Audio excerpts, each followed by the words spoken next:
ഇതിന് അവിനാഷ് ബ്രോയ്ക്ക് പോലും അറിയാത്ത ഒരുപാട് കാര്യങ്ങൾ നമുക്കറിയാം. കാരണം ഈ പറയുന്ന കാമുകൻ നമ്മുടെ സ്റ്റാഫായിരുന്നു, ഈ പറയുന്ന ആള് നമ്മുടെ സ്റ്റാഫ്, എക്സ് വൈഫ് നമ്മുടെ സ്റ്റാഫായിരുന്നു. അവിനാഷ് ബ്രോ നമ്മുടെ അവിനാഷ് ബ്രോ ഇവിടെ 3 ദിവസം അബുദാബിയിലുണ്ട്. 3 ദിവസം 4 ദിവസം. ഈ 4 ദിവസം പല ഹിഡൻ കാര്യങ്ങളും ഞങ്ങൾക്ക് അറിയാം. അത് മാത്രമല്ല, ഈ വീഡിയോയിൽ അവിനാഷ് ബ്രോ ഇട്ടേക്കുന്ന വീഡിയോയിൽ ലാസ്റ്റ് ഒരു വഴക്ക് നടക്കുന്നുണ്ട്, ഭയങ്കരമായിട്ട് അടിപിടി. ഈ അടിപിടിയിൽ അവിനാഷ് ബ്രോനെ പിടിച്ചു വെച്ചേക്കണ ഞാനും, എക്സ് വൈഫിന്റെ കാമുകനെ പിടിച്ചു വെച്ചേക്കുന്ന ഋഷുവാണ്. Hello, Avinash and Swathi. അവിനാഷ് ഇട്ടൊരു വീഡിയോനെ റിയാക്ട് ചെയ്തിട്ടൊരു വീഡിയോ ഞാൻ ഇട്ടിട്ടുണ്ടായിരുന്നു. അത് കഴിഞ്ഞിട്ട് ഈ സ്വാതി ഒരു വീഡിയോ ഇട്ടിട്ട് ഞാൻ കണ്ടിട്ടും ഞാൻ റിയാക്ട് ചെയ്യാൻ നിൽക്കാഞ്ഞത് അതിൽ പ്രത്യേകിച്ച് കാര്യങ്ങളോ അല്ലെങ്കിൽ റിയാക്ട് ചെയ്യണം എന്ന് തോന്നിയ രീതിയിലുള്ള ഒന്നും അതിൽ പറഞ്ഞിട്ടില്ല. അപ്പോൾ പിന്നെ റിയാക്ട് ചെയ്യേണ്ട ആവശ്യമില്ല എന്ന് തോന്നി.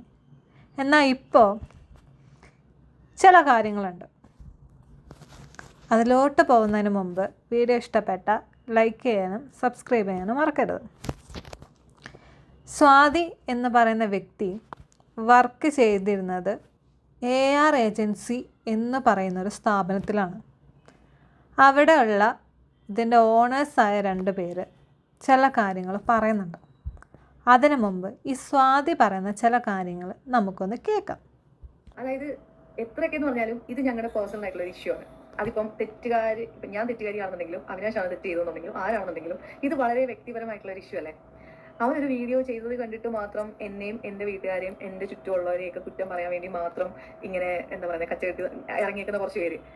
ഒരാള് കുറച്ച് കാര്യങ്ങൾ പറഞ്ഞതുകൊണ്ട് മാത്രം നിങ്ങൾക്ക് അങ്ങനെ ഒരാളെ കുറ്റക്കാരിയാക്കാൻ പറ്റുമോ? ശരിയാണ്, നിങ്ങളുടെ പേഴ്സണൽ കാര്യമാണ്. നിങ്ങൾ കുറച്ച് നാൾ മുമ്പ് വരെ ഒരു ഫാമിലി ബ്ലോഗറായിരുന്നു. അതായത് ഈ അവിനാഷുമായിട്ട്, അവിനാഷിൻ്റെ യൂട്യൂബ് ചാനലുമായിട്ട് ബന്ധപ്പെട്ട ഒരു ഫാമിലി ബ്ലോഗർ.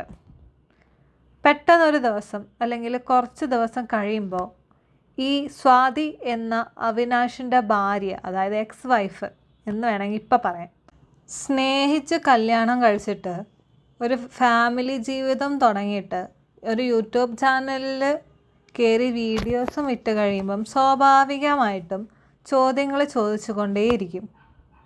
കാരണം നിങ്ങൾ ഡെയിലി കണ്ടുകൊണ്ടിരുന്ന വ്യൂവേഴ്സിന് പെട്ടെന്ന് ഒരാളെ അപ്രത്യക്ഷമാവുമ്പോൾ ഊഹിക്കാവുന്ന കാര്യങ്ങളേ ഉള്ളൂ. പിന്നെയും ചോദ്യങ്ങൾ വരുമ്പോൾ അവിനാഷിന് ഉത്തരം പറഞ്ഞേ പറ്റത്തുള്ളൂ.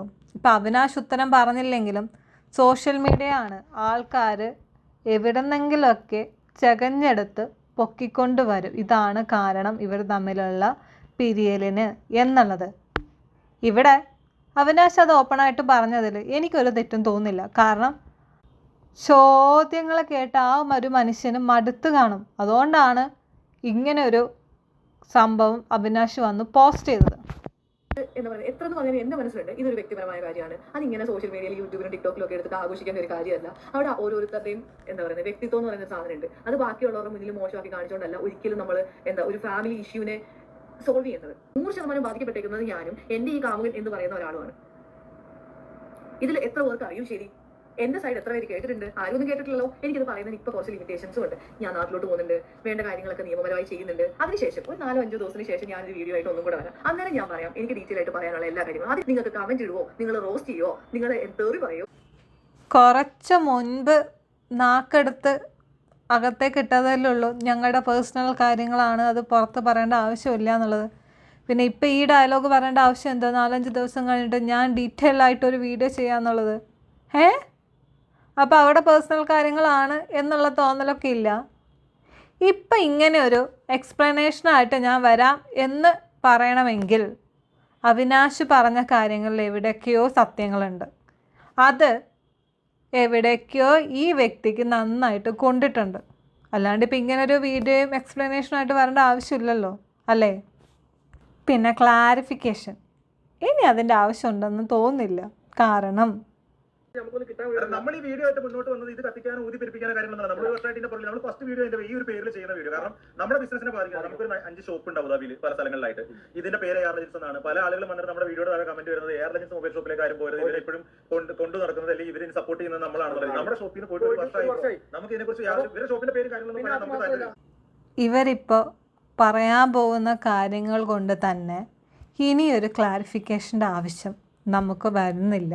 കാരണം ഇവരുടെ വാക്കുകളിലുണ്ട് അവിടെ എന്തുവാ നടന്നത് എന്നുള്ളത്. ഇപ്പം ഇവർ ഈ വീഡിയോ ആയിട്ട് വരാൻ കാരണം അവരുടെ ഷോപ്പ്, അവരുടെ ബിസിനസ്സിനെ ഇത് ബാഡായിട്ട് എഫക്റ്റ് ചെയ്തു. ഒരാൾക്ക് ജോലി കൊടുത്തു എന്നതിൻ്റെ പേരിൽ അവരുടെ ബിസിനസ്സിനെ ബാഡായിട്ട് എഫക്റ്റ് ചെയ്തപ്പോൾ അവർക്ക് ഇങ്ങനൊരു വീഡിയോ ആയിട്ട് വന്നേ പറ്റത്തുള്ളൂ. ഇതേ അവസ്ഥയിലാണ് അവിനാഷും. ഈ ചോദ്യങ്ങൾക്ക് ഉത്തരം കൊടുക്കാൻ വേണ്ടിയിട്ട് അവിനാഷിനൊരു വീഡിയോ ആയിട്ട് വന്നേ ആ സമയത്ത് പറ്റത്തുള്ളൂ ആയിരുന്നു. അതുകൊണ്ട് അവൻ ചെയ്തു. ഇതിപ്പോ ഞാൻ പറയുന്നത് അവിനാഷ് ബ്രോ ഈ നാട്ടിൽ നിന്ന് വരുന്ന അന്ന് ഈ എക്സ് വൈഫിന് കാര്യം അറിയാം വരുന്നുള്ളത്. അവിനാഷ് ബ്രോ വരുന്ന അന്ന് ഇവിടുന്ന് ദുബായിലേക്ക് പോകാൻ ചെയ്തത്. കാരണം ഞാൻ ആ സമയത്ത് സൂചിപ്പിച്ചിട്ട് വോച്ചും കാര്യങ്ങളൊക്കെ സൂചിപ്പിച്ച് അങ്ങനെ അവിനാഷ് ബ്രോനെ ഇവിടെ സ്വീകരിക്കാൻ ആരില്ലാത്ത അവസ്ഥ വന്നുകൊണ്ടാണ് നമ്മൾ അറിഞ്ഞത്. പുള്ളിനെ സ്വീകരിക്കേണ്ട വേണ്ടപ്പെട്ടില്ലാത്ത സമയത്ത് ആയതുകൊണ്ട് മാത്രം നിങ്ങൾ വിചാരിക്കേണ്ട ഇത് ഔദാര്യം പോലെ നമ്മൾ പറയില്ല. കാരണം ആ സിറ്റുവേഷനിൽ നമ്മുടെ ഷോപ്പ് വർക്ക് ചെയ്യണ സ്റ്റാഫിന്റെ ഹസ്ബൻഡ് വരുന്ന സമയത്ത് സ്വീകരിക്കാൻ ആരില്ല. അപ്പൊ നമ്മൾ കർത്തവ്യം ചെയ്തിരിക്കാനില്ല. പുള്ളി വെറുതെ പോയതല്ല. ഈ ഭാര്യ തന്നെ അവോയ്ഡ് ചെയ്യുന്നതിനുള്ള കാരണങ്ങൾ, അതിന് തുടർന്നുള്ള സംഭവങ്ങൾ എന്താണ് എന്നറിയാൻ പോയതാ. അതുകൊണ്ടായിരിക്കണം ആ കൃത്യസമയത്ത് സ്വാതി എന്ന് പറയുന്ന വ്യക്തി അവിടെ നിന്ന് അങ്ങ് മുങ്ങിയത് അല്ലേ. എന്നിട്ട് എക്സ്പ്ലനേഷനുമായിട്ട് ഞാൻ വരാം എന്നും പറഞ്ഞ് വീഡിയോ ഇട്ടേക്കുന്നു. ഉളുപ്പുണ്ടോ? അറിയാവുന്നവർ നമ്മുടെ ഭാഗം ഒന്ന് ക്ലിയർ ചെയ്യാൻ വേണ്ടിയിട്ട് നമ്മൾ പറയുന്നതാണ്. ഇതിന് അവിനാഷ് ബ്രോയ്ക്ക് പോലും അറിയാത്ത ഒരുപാട് കാര്യങ്ങൾ നമുക്കറിയാം. കാരണം ഈ പറയുന്ന കാമുകൻ നമ്മുടെ സ്റ്റാഫായിരുന്നു, ഈ പറയുന്ന ആള് നമ്മുടെ സ്റ്റാഫ്, എക്സ് വൈഫ് നമ്മുടെ സ്റ്റാഫായിരുന്നു. അവിനാഷ് ബ്രോ നമ്മുടെ അവിനാഷ് ബ്രോ ഇവിടെ 3 ദിവസം അബുദാബിയിലുണ്ട്. 3 ദിവസം 4 ദിവസം. ഈ 4 ദിവസം പല ഹിഡൻ കാര്യങ്ങളും ഞങ്ങൾക്കറിയാം. അത് മാത്രമല്ല ഈ വീഡിയോയിൽ അവിനാഷ് ബ്രോ ഇട്ടേക്കുന്ന വീഡിയോയിൽ ലാസ്റ്റ് ഒരു വഴക്ക് നടക്കുന്നുണ്ട്, ഭയങ്കരമായിട്ട് അടിപിടി. ഈ അടിപിടിയിൽ അവിനാഷ് ബ്രോനെ പിടിച്ചു വെച്ചേക്കണം ഞാനും എക്സ് വൈഫിന്റെ കാമുകനെ പിടിച്ചു വെച്ചേക്കുന്ന ഋഷുവാണ്. കേട്ടല്ലോ, എക്സ് വൈഫിന്റെ കാമുകൻ, അതായത് അവിടെ കാമുകൻ എന്ന് പറയുന്ന മൂന്നാമത്തെ ഒരു വ്യക്തി ഉണ്ട്. ഇനി ഇതിന് ഇല്ല എന്ന് പറഞ്ഞൊരു എക്സ്പ്ലനേഷനുമായിട്ടാണ് സ്വാതി വരുന്നതെങ്കിൽ അത് ഇനി ആരും വിശ്വസിക്കാനോ ആർക്കെങ്കിലും കേൾക്കേണ്ട ആവശ്യമോ ഇല്ല. മനസ്സിലായോ? ഇനി വേറെ വല്ല എക്സ്പ്ലനേഷൻ, അതായത് ഈ അവിനാഷിനെ കുറിച്ചിട്ട് കുറേ കുറ്റങ്ങളും പറഞ്ഞിട്ടാണ് വരുന്നതെങ്കിൽ പോരെ, ഞങ്ങൾ കാത്തിരിക്കുകയാണ്. കാരണം അതിനൊരു റിയാക്ഷൻ ഞങ്ങളുടെ വകയിൽ ഞങ്ങളും തരാം. അതിങ്ങ് പോരെ കേട്ടോ. പിന്നെ ഈ AR ഏജൻസി എന്ന് പറയുന്ന ഷോപ്പ് അവരെ വെറുതെ വിട്ടേക്ക്. അവരിതിൻ്റെ ഇടയിൽ ഈ ഒരു വ്യക്തിക്ക് ജോലി കൊടുത്തു എന്നൊരു കാര്യം മാത്രമേ ഇവിടെ ചെയ്തിട്ടുള്ളൂ. ഈ AR ഏജൻസിയുടെ, അതായത് ഈ 2 വ്യക്തികളുടെ കീഴിൽ വർക്ക് ചെയ്യുന്ന ഒരുപാട് സ്റ്റാഫുണ്ട്. അവരുടെ അന്നം മുട്ടിക്കുന്ന പരിപാടി കമൻറ്റ് ബോക്സിലാണെങ്കിലും വേറെ എവിടെയാണേലും ചെയ്യരുത്.